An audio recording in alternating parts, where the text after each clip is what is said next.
de Alesp conversa agora com o Alessandro Baraldi, que é Headhunter e Coach, e ele nos fala aí sobre como será o mundo corporativo pós-pandemia de coronavírus. Bom dia, Baraldi, tudo bem? Bom dia, Lilian. Bom dia, Luciano. Como vão? Tudo bem? Obrigada por estar participando aqui do nosso jornal, tá? E vamos falar um pouquinho, Alessandro. Eu vou fazer uma pergunta para você para começar sobre o nosso teletrabalho, né? Que hoje é a nossa realidade no momento, né? Como você vê isso? Como está sendo a adaptação das empresas e colaboradores nesse novo mercado de trabalho? Olha, Lilian, essa é uma pergunta que é o que tem mais se discutido em todas as redes, lives que executivos de mercado vêm fazendo, né?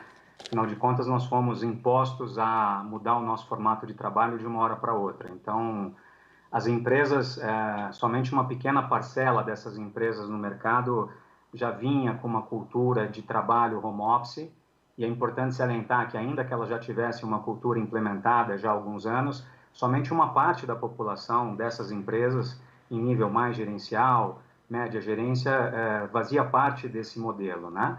E a grande maioria dessas empresas não estava nem um pouco preparada para esse novo formato, assim como os profissionais. Então, você imagina, de uma hora para outra, você ter um isolamento onde você não pode mais sair, as empresas precisarem tomar medidas de colocarem os funcionários à distância, comprar equipamento, você não tem um ferramental que possa viabilizar daí para frente reuniões, calls, etc., ferramenta de reuniões. Então, foi um desafio, acho que muito interessante, está sendo. É difícil a gente olhar para frente e dizer, bom, esse é um formato que, como é que eu vou colocar, veio para ficar? Eu acredito que sim. O que é mais importante nesse momento é as empresas passam a ter um mesmo modelo de trabalho daqui para frente. Eu não acredito, em hipótese alguma, que esse formato ele vá ser definitivo para as empresas, ou seja, nós, a partir de hoje, vamos trabalhar somente de casa. Não, eu acho que o benefício para as empresas daqui para frente um exemplo, talvez, que eu tenha usado, empresas que tinham 3 andares num prédio com uma estrutura enorme, elas não vão enxergar mais necessidade dessa estrutura grande, elas vão poder passar a ter somente um andar, com isso vão ter uma redução de custo muito significativa e vão criar um modelo de escala para os seus funcionários, afinal de contas todo aparelhamento já vai existir, elas estão percebendo benefício nisso, e o lado do colaborador, aí eu acho que vem um grande desafio, né? Também, de novo, uma grande parte desses colaboradores não estavam acostumados a trabalhar home office. Então, a gente passa a ter que adquirir uma nova habilidade, principalmente de gerenciamento de tempo. Hoje você está trabalhando com a tua esposa, você está trabalhando dentro de casa, misturando assuntos pessoais, assuntos profissionais, e esse é um ponto que, se a gente for falar de adaptabilidade, acho que a gente está se adaptando porque é muito pouco tempo ainda para dizer. Eu gosto de avaliar a adaptabilidade um pouco mais no longo prazo. A gente está só um mês nesse formato.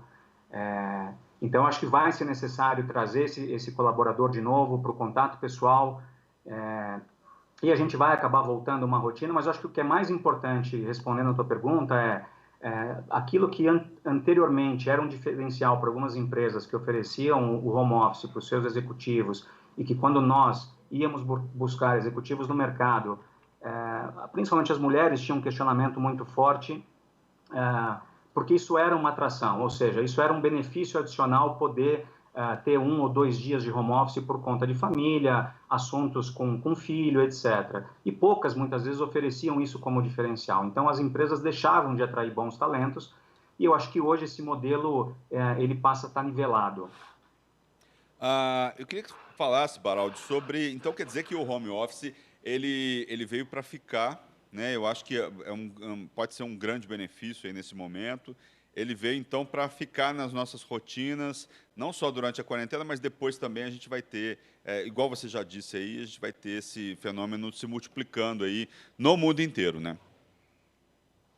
Sem dúvida, Luciano. Eu acho que a analogia que a gente tem usado aí nas últimas semanas é como uma corrida de Fórmula 1, quando tem um acidente, o safety car entra e alinha todo mundo junto e todo mundo passa a largar na mesma condição, né? Então, eu acho que é difícil enxergar uma empresa hoje que não vá efetivamente ver benefício nesse modelo. Principalmente, olhando do lado da empresa, ela passa a ter uma redução de custo muito significativa, Eu acho que, ao mesmo tempo, existe um investimento que ela precisa fazer em termos de ferramenta para poder fazer a gestão desse funcionário à distância.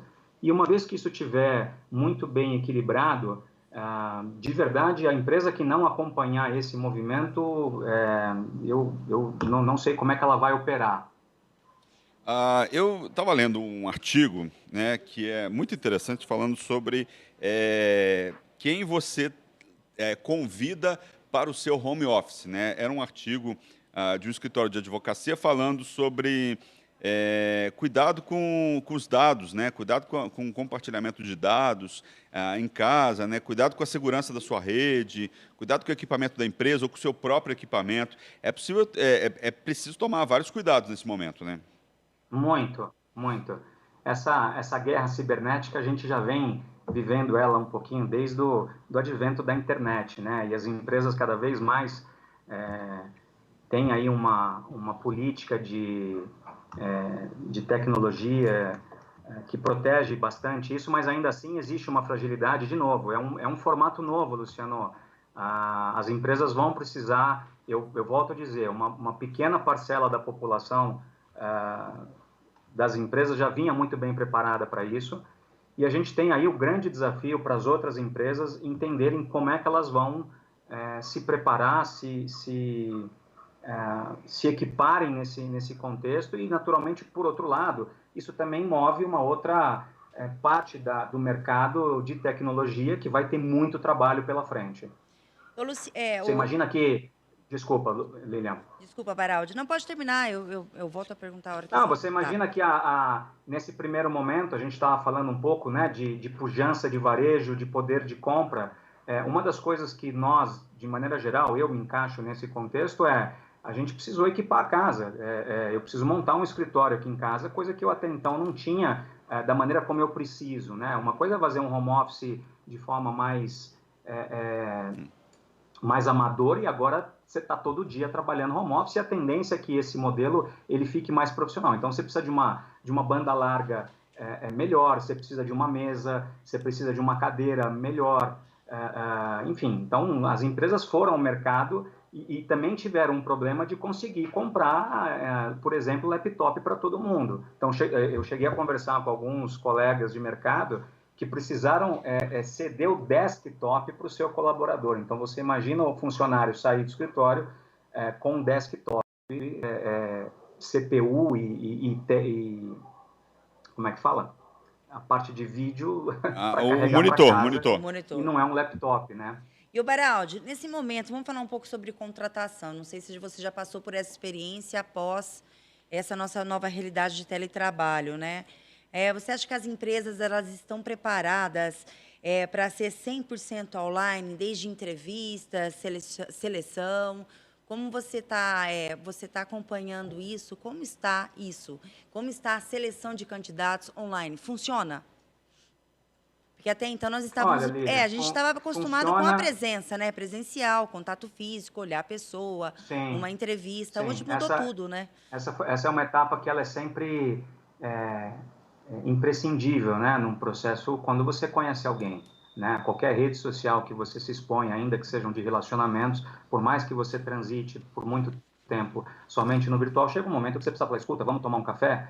Né? Então, do lado do mundo corporativo, eu gosto sempre de dividir em duas vertentes, né? A gente já tinha um mercado muito bem desenvolvido, com plataformas online que vaziam o primeiro filtro, um segundo filtro com avaliação de perfil, análise de raciocínio lógico, idioma, e depois você entrava já num pool de candidatos mais depurado, onde a empresa começava aí sim trazer ele para um processo presencial. E esse processo, quando ele se tornava presencial, ele passava a ser todo presencial. Então, eram várias etapas que o candidato precisava ir até a empresa. Em alguns momentos, a gente conseguia equilibrar isso. O candidato não tem agenda, então vamos marcar por Skype. Quando era fora do Brasil, tinha gente para entrevistar, ou em outra região, cidade aqui de São Paulo. O que eu acho é que essas empresas que já estavam acostumadas nesse formato, e até mesmo os candidatos, já tinham um pouco mais de habilidade para lidar através do vídeo e fazer uma entrevista através do vídeo.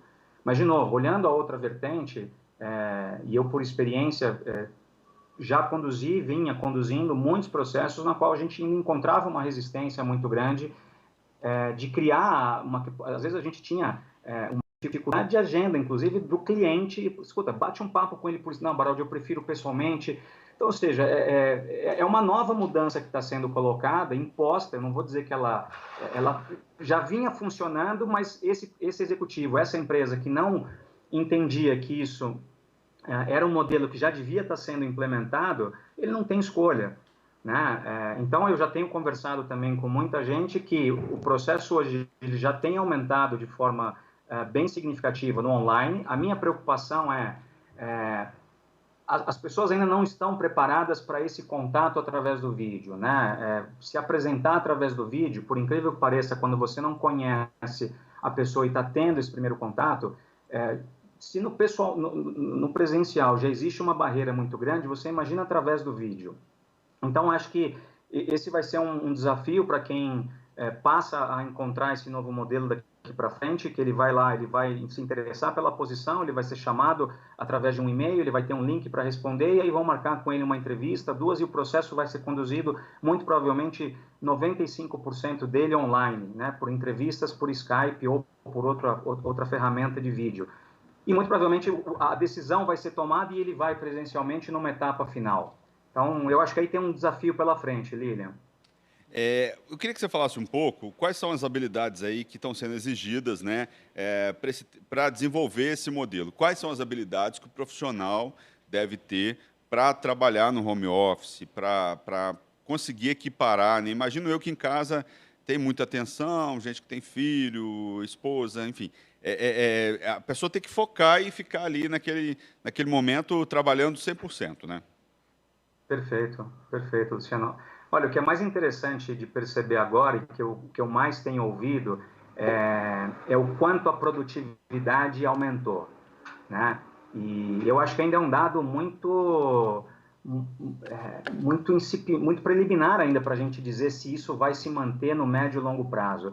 Na minha leitura, as pessoas não estão sendo vistas, a gente está passando por uma crise, existe uma insegurança tremenda de que no retorno as empresas vão, de fato, e algumas já estão vivendo esse momento, infelizmente, de ter que enxugar, de ter que fazer uma reestruturação no seu quadro.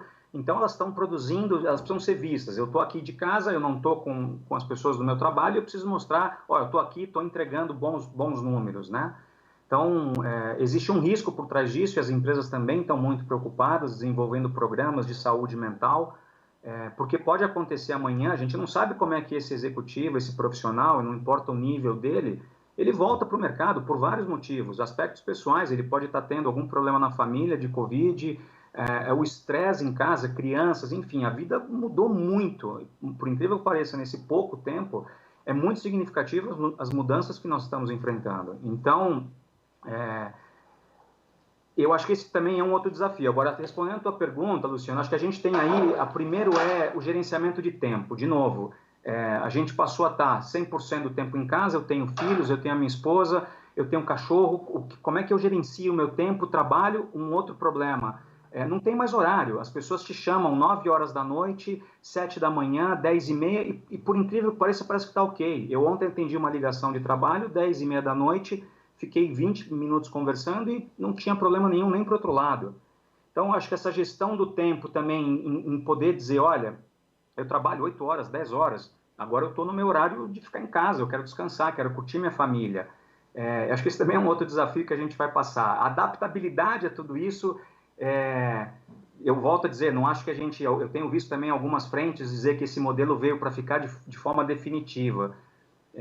Acho que tem que tomar um pouco de cuidado quando a gente faz essa afirmação, porque senão dá a sensação de que nós vamos ser impostos a continuar nesse isolamento. E nossa cultura não é assim, o formato não vai funcionar desse jeito, mas eu acho que se tiver um equilíbrio, e de novo, né, a analogia do safety car, ela colocar todos nós e todas as empresas numa mesma condição, isso vai ser muito rico e eu vejo com muito bons olhos. Então, a condição de se adaptar a esse modelo, a gente vai conseguir medir daqui 4, 5 meses, e aí eu acho que o mercado vai, muito provavelmente, voltar a ter um aquecimento de contratações, porque, de novo, um formato novo não são todos que se adaptam. E aí a gente volta no que a gente chama no nosso mercado de dança de cadeiras, né? Quer dizer, eu preciso trocar um profissional porque ele não está performando e eu preciso trazer alguém melhor. O modelo da minha empresa hoje é outro, quer dizer, eu estou num formato mais digital, isso é uma realidade, e esse profissional que eu tinha não é digital, então eu preciso... e aí como é que eu comecei a ter essa leitura? À medida que eu coloquei ele distante, à medida que eu coloquei ele para interagir através de ferramentas digitais e ele não está conseguindo se adaptar a esse novo modelo. Então, acho que esses são... a gente falou da produtividade, olhando num nível mais gerencial, Luciano, eu acho que a liderança, né? Imagina você, como é que você engaja teu time, como é que você motiva ele através da tela. Vamos marcar uma reunião. Eu vou ter que motivar 30, 40, sei lá quantas pessoas que estão abaixo de mim aqui através do vídeo. Quer dizer, eu não tenho mais aquele toque, eu não tenho mais o contato, o olho no olho. É um desafio, né? Como é que eu desdobro uma meta com 15 pessoas só me olhando, fazer uma apresentação? Então, ou seja, são novos formatos. Algumas empresas já vinham muito bem nesse aspecto, até porque esses líderes também já eram geridos dessa forma, porque eles reportam para fora, então elas saem na frente. E por último, acho que são os conflitos, né? Como é que você vai conseguir, de novo, pelo vídeo, nesse primeiro momento, conseguir gerenciar essa tensão, essas emoções, os conflitos que estão acontecendo com o cliente, com colegas no dia a dia. Então, eu acho que são habilidades que elas não são técnicas, elas são comportamentais. E acho que o grande desafio, eu estou há 15 anos nesse mercado, eu sempre que estive num cliente, a gente sempre questiona por que ele está desligando aquele funcionário e, invariavelmente, a resposta que a gente ouvia era pelo comportamental. Então, a gente sabe a dificuldade que é para um executivo já formado, ou um profissional, eu não quero usar essa palavra só executivo, quer dizer, um profissional, depois que sai da faculdade, conseguir melhorar suas habilidades comportamentais. Eu acho que primeiro ele precisa ter um autoconhecimento muito grande, uma autocrítica muito forte para entender que ele tem um gap em determinado comportamento e ter desejo genuíno de que ele precisa melhorar e ir atrás dessa mudança. Ela é possível? Sim, ela é possível, mas à medida que você não consegue ter na inteligência emocional, que é o primeiro pilar que rege a inteligência emocional de todos nós, que é eu me conheço, né? Isso torna-se muito difícil e um desafio, e que para os RHs hoje, como desenvolver isso e ajudar o colaborador a trabalhar essa habilidade também se torna um outro desafio.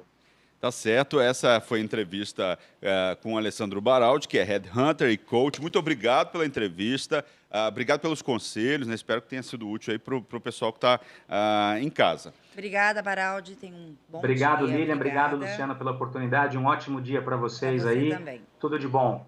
Tudo de Tchau, bom. tchau. Grande abraço a todos.